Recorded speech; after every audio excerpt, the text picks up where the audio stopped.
Okay, so for this lecture, we are going to discuss just in general infections and point out a few that are interesting with respect to immunology, as well as talk about vaccines. And vaccines, of course, are very popular right now because of the ongoing pandemic.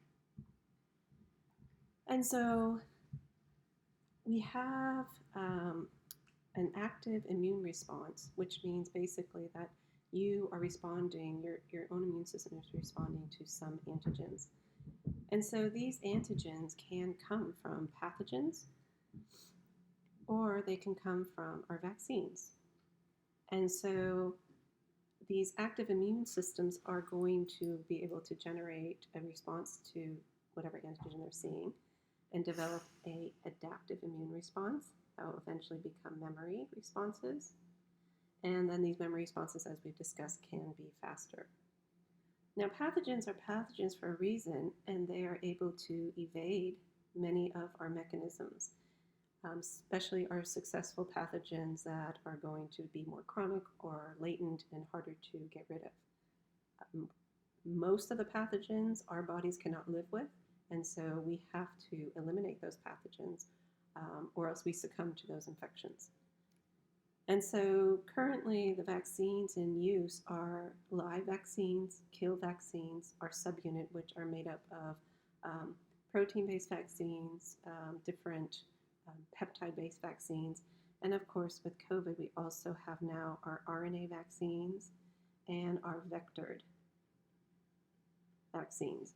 Now these two classes have not been used before COVID-19, and they are only in use for emergency purposes, but they probably are going to be a platform that is going to move forward to target other pathogens. Okay, so let's talk a little bit about our pathogens. So we have our small RNA viruses such as COVID. COVID-19 is an RNA virus, and that is called SARS-CoV-2. And this is actually on the larger side of RNA viruses. We have very small RNA viruses, such as polioviruses. But all RNA viruses are, in essence, smaller than their DNA, most of their DNA viruses. And that's because the genome is not as complicated or not as complex. They're very simple. One of the benefits of being this simple is that they are what we call error-prone. So this is what we are hearing about as far as mutations.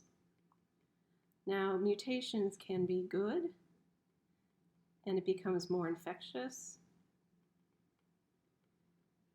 or mutations can be bad, and the virus dies off. So you can think of, you have millions of virus particles in somebody who's infected. The mutations that are bad are going to lead to defective particles. They're not going to be able to divide. And the ones that are good are the ones that become more stable in the population. And right now we are seeing an explosion of the Delta variant of SARS-CoV-2. So we have our Delta variant.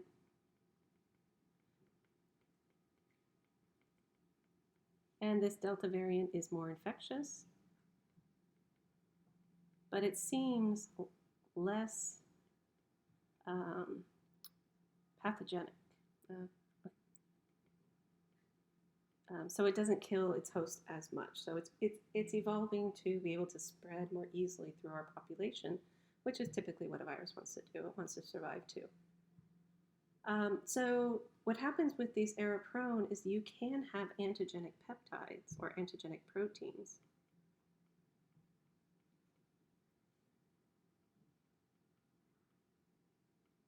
And we typically call different types of viruses within the same group as with the term serotypes.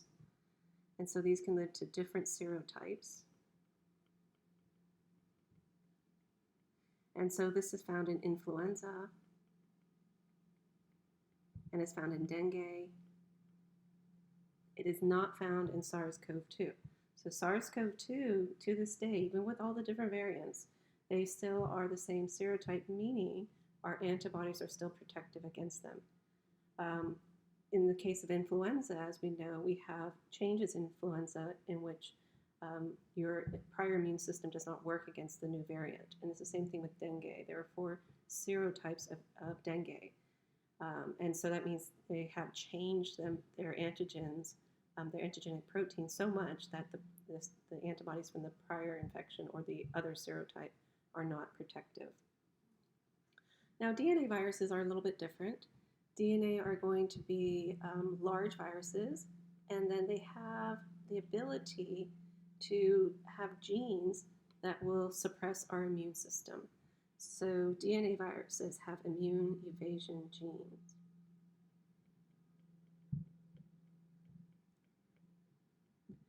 And so herpes are members of our DNA viruses. And herpes, as many people know, cold sores, things like that, they come back. So it's like every time something happens, you get stressed or whatever, and then all of a sudden your cold sores come back. That's because herpes viruses are not eliminated from your body. Your body keeps them in check, but they can get reactivated. So an example of this is herpes viruses.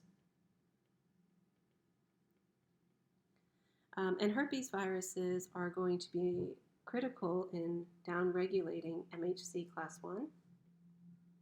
And so NK cells are important to control this. And again, you don't get clearance. NK cells are not very efficient. They really are just there to sort of monitor. And so when it sees cells infected with herpes that have downregulated MHC, that of course is a trigger for NK cells to initiate apoptosis in that cell. Okay, so we just finished talking about viruses, and I just wanted to point out that, remember, viruses are the most abundant infections of humans, of us. So the most likely, if you get an infection, it's caused by some virus. And just keep in mind that there are hundreds of different types of cold viruses, for example, and that's why you can get a cold every year, because you're getting a different virus that causes the same symptoms. Now let's just move on to bacteria. Our bacteria are going to have 2 basic categories. We're going to have an intracellular bacteria, which there are very few of these. Most bacteria that infect us are going to be extracellular bacteria. And so we have our typical normal flora bacteria that are extracellular. We have our staph infections. We have our streptococcus, E. coli, Neisseria. All of those are going to be extracellular. Our intracellular are things like tuberculosis. Salmonella can get intracellular. Shigella can be intracellular. They have both components. They can be intra and extracellular, as well as Listeria. Those can all be intracellular bacteria. So bacteria have many that are pathogenic, or have many techniques that enable them to evade our immune system. And so capsules are basically just, you can think of them as waxy. They're very slippery, and it's hard for our phagocytic cells to eat them. A capsule is going to evade the complement system and make it harder for our macrophages and neutrophils. Now, of course, our macrophages and neutrophils can eventually eat these types of bacteria, but it just makes it harder. These types of pathogens are going to be very successful for respiratory type of infections, such as pneumonia.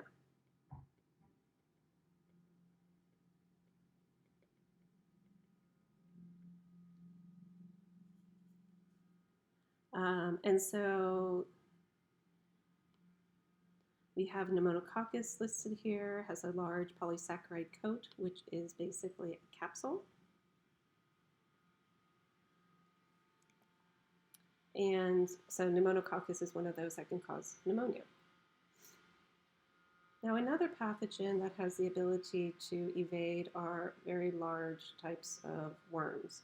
And so worms that are pathogenic and are very hard to get rid of, such as schistosoma, it becomes more of a chronic type of infection, is because they can do funny things like coat themselves with host antigens. So they try to camouflage themselves. And schistosomes can grab MHC, for example, and coat themselves to make them look like they're part of our bodies. They also are going to have very complex or enzymes, and many of those enzymes are going to be able to inhibit our enzymes that are trying to target them. And so they can block eosinophil releasing enzymes, for example. All right, so let's just talk a little bit about host-pathogen interactions. And so I have listed here 3 different categories that most pathogens fall into. We have our acute infections, and our acute infections are going to be most common infection. And again, this means you basically have to clear or succumb. And so that is very telling. That what that basically means is these acute infections are not infections we can live with. Now, our chronic infections are not cleared.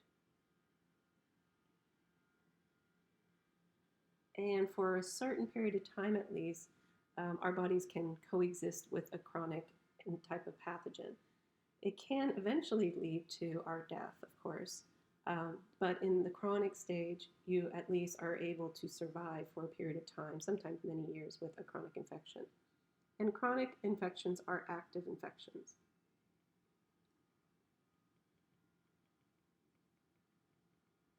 And then we have latent infections. The latent infections are controlled.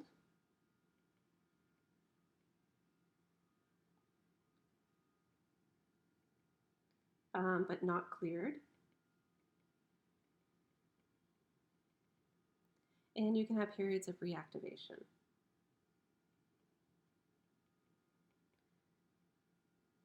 And the reactivation can be triggered by different things depending on the type of the latent infection. So you hear about people with shingles, and they had chickenpox back when they were in their early childhood, and then when they're in their 40s and 50s, they start to get reactivation of that same virus because it was never cleared from their bodies, and it becomes shingles. And so what triggers that at 40 and 50 is under massive investigation, but it's thought to be a combination of more of a suppressed type of an immune response or not as robust of an immune response, and the virus is able to get reactivated and cause those symptoms. And eventually we'll get under control again, and you can have another bout of shingles. So it's important to maintain your immune system to that particular virus, which is why now there's a vaccine that is highly recommended. So let's talk about our different responses to these vaccines. We have our T-cell responses,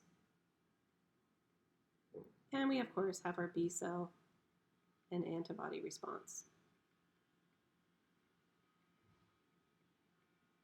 Now, for our T-cell response, for a typical acute infection that gets cleared, your T cells are going to be responsible for that clearance. So typically, they are going to start to come up while the virus starts to come down. So as your CD8 T cells especially start ramping up, they're going to control that virus. And then this will lead to memory. And then for our chronic infection that doesn't get cleared, we again have the same sort of T cells come up. And then there is some period where they're going to eventually sort of taper down. And typically in this case, it's not really thought of that you have memory, and your T cells can become dysfunctional.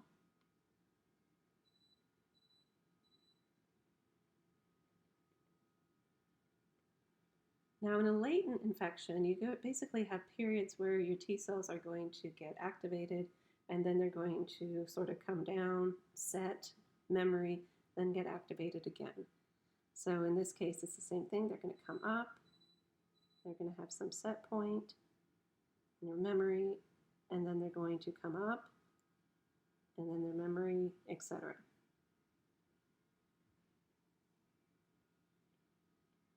So in a latent infection, your T cells oftentimes do have a chance to go through their whole process of activation, expansion, contraction, memory.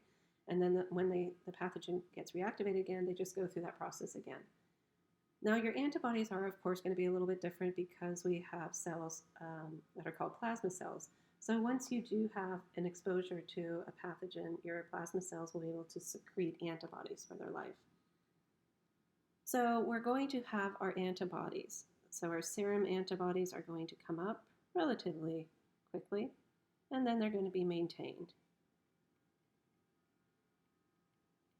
Now, early on, they're going to be IgM, and then they'll become IgG. We're talking about infection. So it's still going to be IgG, and then you'll have IgG. Now, you also will have your short-lived plasma cells, and they'll come up, and then they'll come down.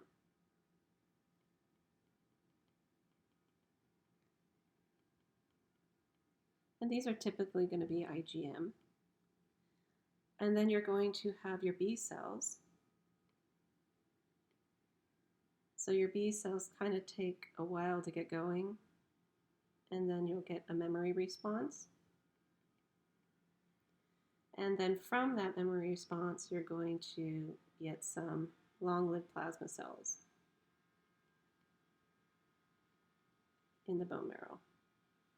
Right? So that's pretty much what happens to an antibody response during an infection. Now, when you have a chronic infection that's not cleared, you still will have your serum antibodies. And they might decline. So they can decline or they can go up. It just depends on the type of infection.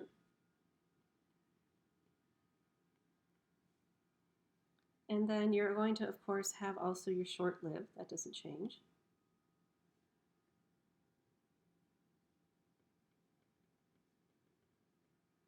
And you're going to have your B cells. And again, your B cells, ooh, I shouldn't draw it like that. That's more of a T cell line. Sorry. Oops. That's not good. Let's see. Oh. Well, anyways, I'm sorry. Ignore that line. Your B cell line comes up like this. And then you'll have your memory B cells or effector. And again, depending on what the infection is, they will either survive or not survive over time. And then you have your long-lived plasma cells that are going to primarily survive for a period of time. And they're the ones that will maintain serum antibodies. And then we have our latent infection. So again, latent infection, same thing. You have your serum antibodies.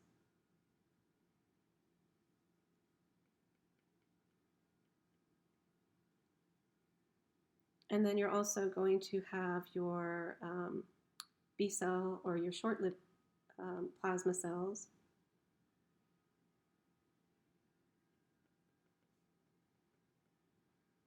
You're going to have your active B cells that will form memory.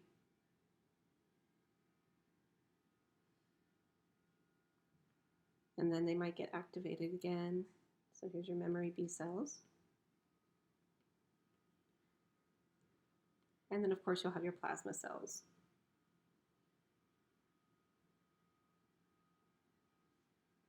And those are in the bone marrow.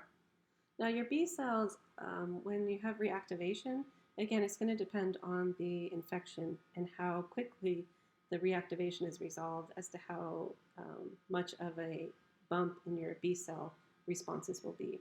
Your T cells, remember, are in tissues, and so they're going to get that bump. Your B cells are hanging out in the lymph nodes, and so it just depends if the antigen gets to them, whether or not they have that bump. All right, so let's talk about the different vaccines. We have our live attenuated vaccines. Basically, what this means is they were passaged in culture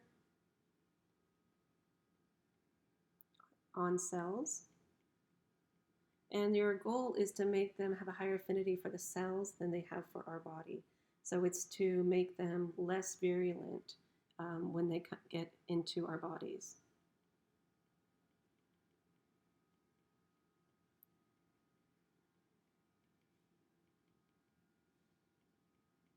Okay, so these are excellent.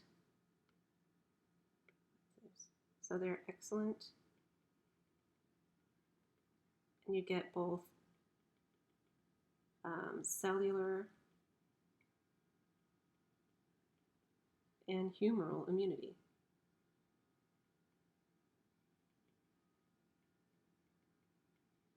They also have most potent,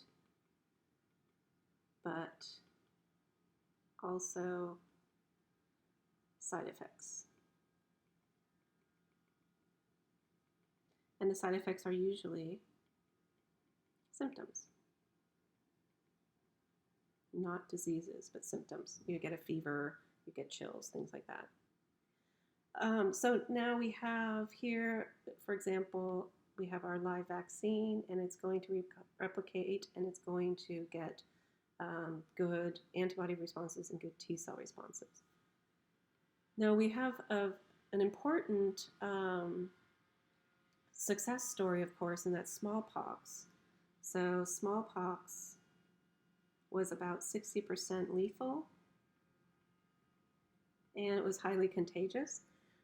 It was eliminated from the world on May 8th, 1980, who announced its elimination.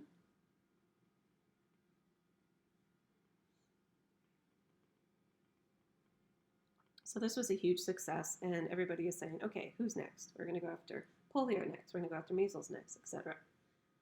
This is also about the same time that AIDS, HIV was coming about. So it's interesting to think about that. We were very successful at getting rid of this acute infection, and we were on the brink of having a pandemic start with this chronic infection that was very different.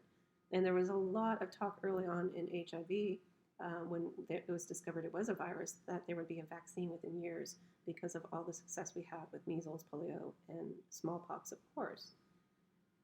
To date, there are only 2 labs that still have the live virus, the live smallpox. So 2 labs have the actual variola major. And it's the CDC, and then also there's a lab in Russia, in Siberia. It's the Center for Research on Virology and Biotech, I believe. And so the vaccine for variola is considered a live attenuated, but it's not the one that I just talked about. It's not passage on cell cultures. So there's basically 2 versions of live attenuated. There's 2 versions. And then you have the one version, which is the recombinant organism.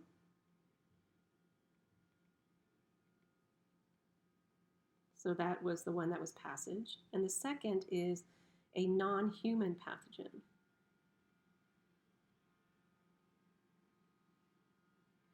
So smallpox vaccine is a non-human pathogen, which is cowpox.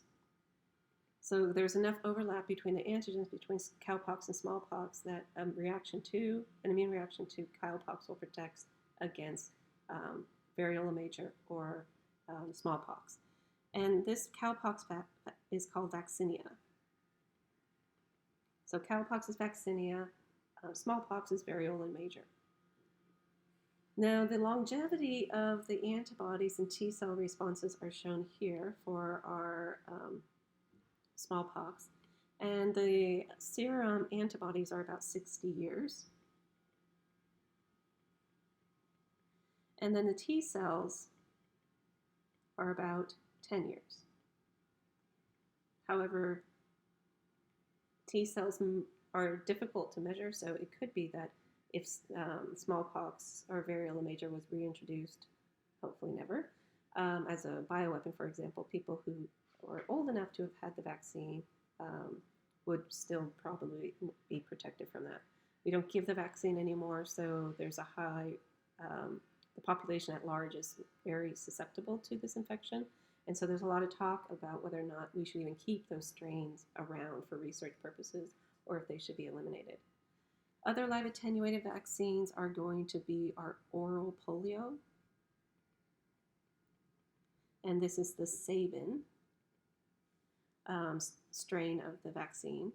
And we also have influenza. We have BCG, this is for tuberculosis, and of course SARS-CoV-2. The Johnson & Johnson is a live vectored. And so a Johnson & Johnson vaccine is, and vector vaccines have been around for a very long time. And so the Johnson & Johnson vaccine, the technology was there. They're trying to use it for things like malaria, HIV, hepatitis C, etc. And so they just simply reworked it so that it carried the SARS-CoV-2 spike protein. So it basically, the vector is the adenovirus, and it carries the spike protein from the SARS-CoV-2. And so basically, if you get the Johnson & Johnson, you're going to get an immune response against the spike protein, but you're also going to get an immune response against the vector, the adenovirus. And it's alive, so of course, adenovirus is going to trigger toll-like receptors. And I believe they're using a chimpanzee adenovirus. Don't quote me on that. There's a few groups out there using different versions. But anyway, so the adenovirus is going to trigger the toll-like receptors similar to our other live attenuated vaccines. So you get a really nice inflammatory response, which, as we all know, that is sort of setting the stage for a good Th1 type response. So live attenuated vaccines are, again, good at inducing those innate pattern receptors, recognition receptors that will enable a very robust immune response against the targeted antigen or virus. Now, the next type of vaccine is a killed vaccine, and a killed vaccine is less potent than our live, but it still can trigger our innate immune response.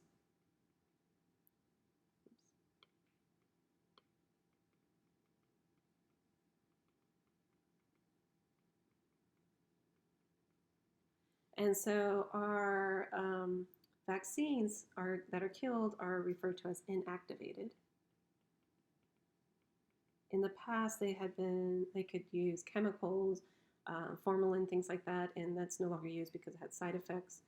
But it can be inactivated by heat or chemicals. And so these cannot replicate. Now, what's different about up here, I should mention that live attenuate can replicate. And it's usually about 1 round. Our kill vaccines don't. So this is just an image. This is taken from someone in my lab, and this is a SARS-CoV-2 experiment that we did last year, in which we inactivated SARS-CoV-2 with heat, and this is just 56 degrees for 30 minutes. It's very simple. And then we have an animal model, a mouse animal model, in which you can infect them. And so what we did is we vaccinated our mice. So this would be day 0, and then we boosted 30 days later, so day 30, and then we infected 2 weeks later, so day 45. And then as you can see up here, the mice who got the prime boost, 100% of them survived. The mice that got the single dose, a good amount, probably about between 85 to 90% survived. And then, of course, the mice that were unvaccinated succumbed to the infection pretty rapidly. And so this just shows a kill vaccine made very simply with a heat inactivation can significantly prevent a SARS-CoV-2 infection.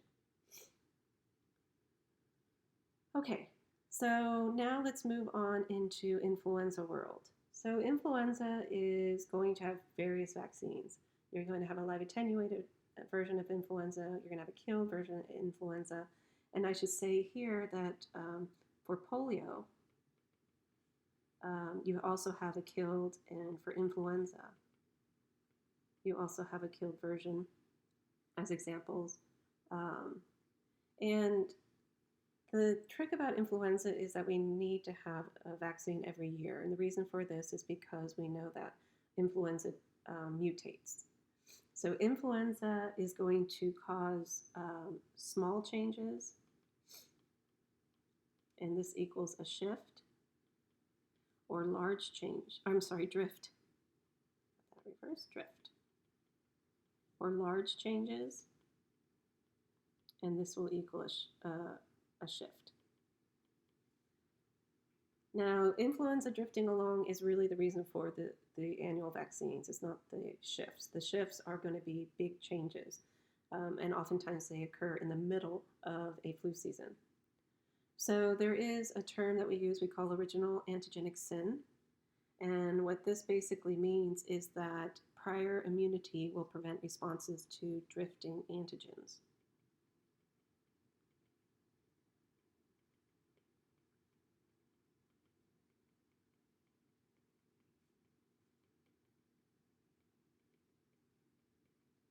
And so I'm just going to explain this my way. Your book has their way of explaining it, and that's fine. There are various ways you can explain this. So I'm going to talk about 5 years. So we have year 1, we have year 2, year 3, year 4, and year 5. And then we're going to have different antigens. So in year 1, we're going to have a red antigen. We're going to have a blue antigen. And we're going to have a green antigen. And we're going to have a purple antigen. Okay? And so in year 1, your body makes an immune response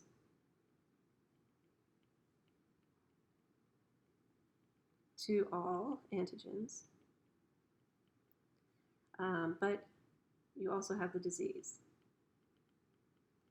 So you are infected. Every year you're infected. Okay? And so now in year 2, we're going to have another flu that has the red, the blue, and the green antigen. And now we're going to add orange. Okay, so now these are our antigens.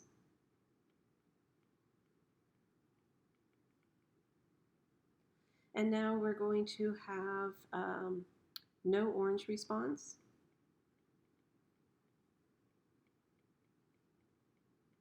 And no disease. Basically, your red, blue, and green take care of you, and they're not going to allow you to get infected. Now, year 3, we're going to again have our red and our blue.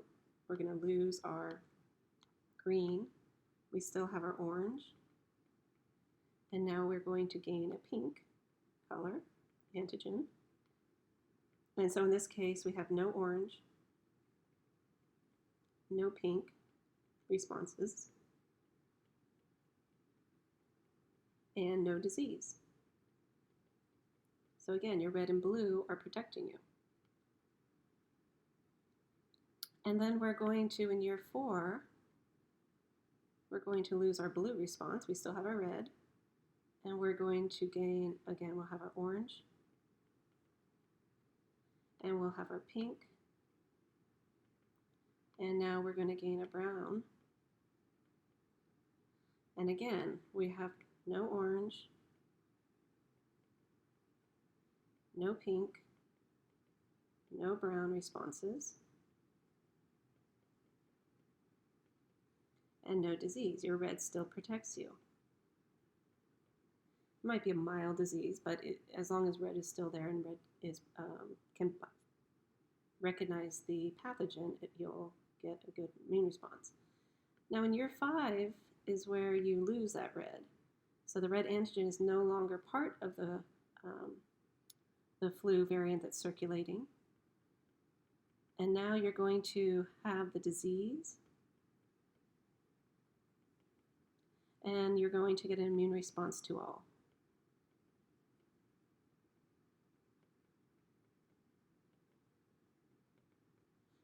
So what is the vaccine doing? So this is normal influenza infection.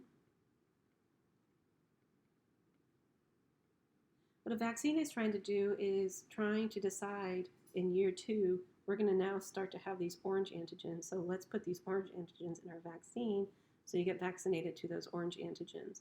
You'll still have your red, your blue, and your green, but the vaccine also gives you that orange. And then in year 4, they discover, oh, there's a brown one now. So let's give them all the brown antigen. So you'll still have, again, your red, and you had your orange because you got that vaccine. And now you have your brown, and then maybe they'll pick up the pink, etc. So the vaccine is really to fill in the blanks with respect to your immune system being able to recognize the new variants that have new antigens, even though you still have the prior immunity to prior antigens.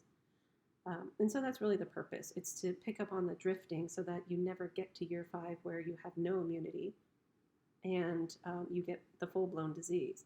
It's to prevent that and to make sure that you have some immunity to some circulating antigen in the current viruses. Okay, so next up is our subunit vaccine.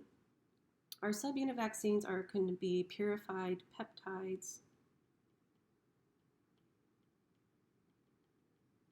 They can be toxoids. They can be polysaccharides.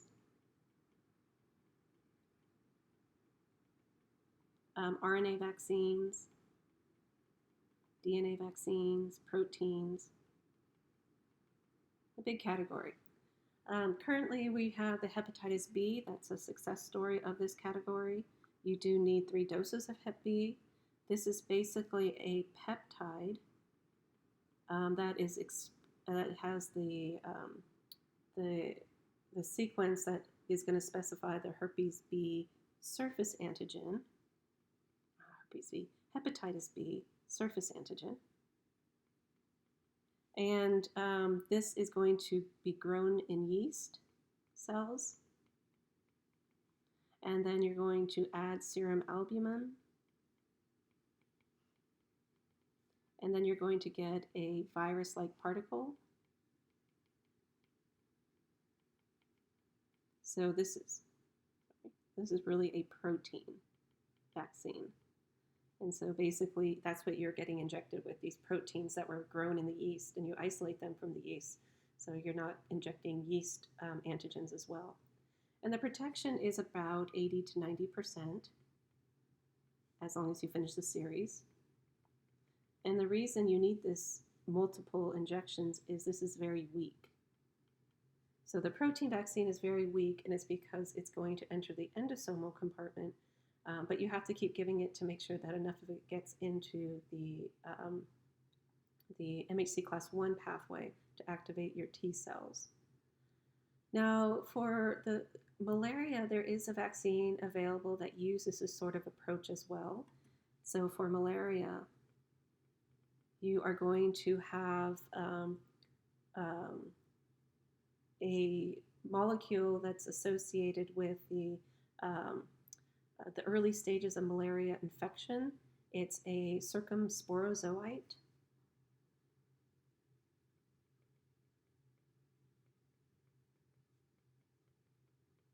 And this is going to be the antigen, CSP. And the circumsporite is one of the stages that's involved in infection of the hepatocytes. Most people, when they think of malaria, they think of red blood cells. But the life cycle of malaria is actually very complicated. And inside of our bodies, it first has to go through our liver before it can infect our red blood cells. And so this vaccine is trying to get it before it can get into our liver so that it never gets to our blood cells. And so what they're doing here is they're combining the CSP with the herpes surface antigen. And the reason they're doing this is because they know the herpes surface antigen will make these virus-like particles. And so these virus-like particles are going to carry with it not only hepatitis B, sorry, I keep saying herpes, hepatitis B surface antigen and this circumsporite antigen and vaccinate. There's also a lipid from your salmonella that is used as an adjuvant. So that's to help trigger an innate response so you get more inflammation. Now this is about 50% effective, and they tested this in children, so about 50% protective against malaria in children. And then, of course, part of our subunit vaccines is the conjugate vaccine. And this is a weak antigen, and this has no protein, so no T cell help. And so you're going to conjugate to a protein to, in essence, borrow T cell help. Okay, so you're going to have and the polysaccharide is considered weak because it only triggers an IgM response. It can't get that help to get the IgG response. And you don't get a cell-mediated response against it either. And so the protein is able to, of course, target T cells because proteins make peptides, and peptides are what activate your T cells. So the conjugate vaccine is basically trying to take a very weak antigen, pair it with a strong antigen, so that you can get a helper response to that weak antigen and get your IgG and get your memory. So this would be IgM and no memory. And this would be IgG plus memory.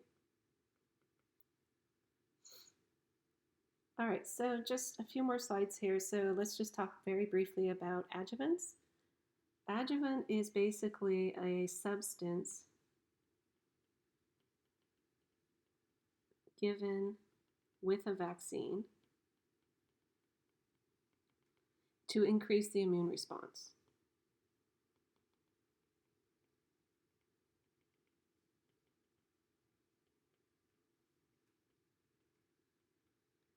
And usually it's giving a danger signal or a pathogen pattern signal. And this is often called DAMP for danger, and PAMP, which is pathogen-associated molecular pattern. So really you're trying to activate your innate system.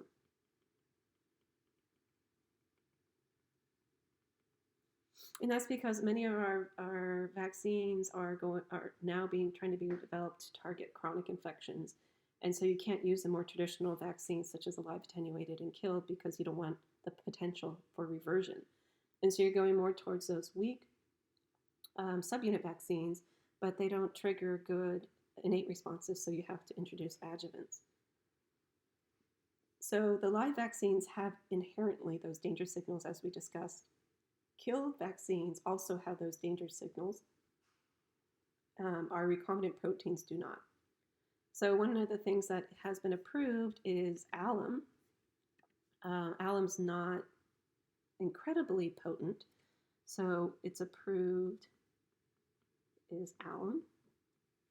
And alum is thought to activate your macrophages, but not potent.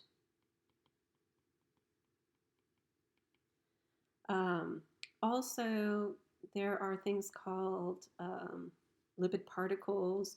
So our COVID vaccine right now are going to be in lipid particles. So we have our RNA.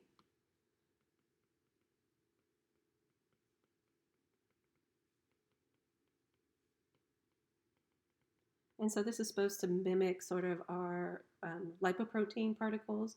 So the body, they can get absorbed and picked up by macrophages, for example, and things like that.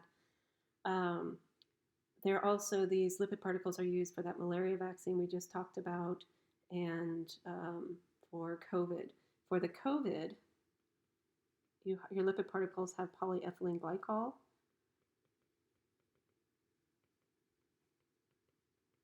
And this can trigger allergies in people who are sensitized to it. And so we have ethylene gloves that people use. And so people sometimes can, and polyethylene is used widely in a lot of manufacturing instances. And so that's why I think with this particular vaccine, we're seeing some allergic responses pop up. Okay, and then finally, let's just talk a little bit about our vaccine schedules. And so you can see that the developing world has fewer vaccines and different than in the developed world. So infants are going to get a similar number of vaccines, whether you're in developing or developed. However, they're just going to be a little different. So we do not use BCG. BCG creates a chronic infection, even in the vaccine. And that's why people who come from countries that do vaccinate their children with BCG to protect against tuberculosis, when they come to our country and do the skin test and turn up positive, they always have to get another test, such as an X-ray, to make sure they don't have active TB. And that's and your BCG vaccine will remain in your lungs for your life. We have our rotavirus, which is a live vaccine. We have Hep B, which is our subunit. We have our diphtheria, which is a toxoid.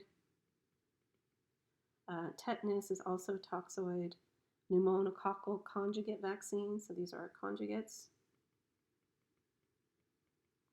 And then we have our pertussis, which is a toxoid. We have our inactivated polio, which is a killed. And then you can get flu when you get older. Over on this side, we have our subunits again, our malaria, as well as Hep B. We have our toxoids, and we have our conjugates. We have a live attenuated polio on this side, and we have a live measles. And measles is different. So measles will be given earlier in developing countries than it will be in developed countries. And that has to do with maternal antibodies. So in developed countries, you don't have circulation of measles. And so as maternal antibodies decline, it's not as big of a problem because the virus actually isn't there. So in developing countries, when the maternal antibodies are declining, you can't wait until the child is a year of age, because from the point of declining maternal antibodies to that 1 year time point, there's going to be a window where these infants in developing countries can be susceptible to measles. And measles is the most contagious disease known on the planet. And so they have a high likelihood of getting exposed. And measles is still a leading cause of blindness in developing countries. And it still is a cause of death in infants in developing countries. And so measles is going to be live. Mumps, rubella, these are all live. Varicella is also going to be live. This is for our chicken pox. And then we have the human papillomavirus, which is a subunit. And then we have a meningococcal, which is a conjugate.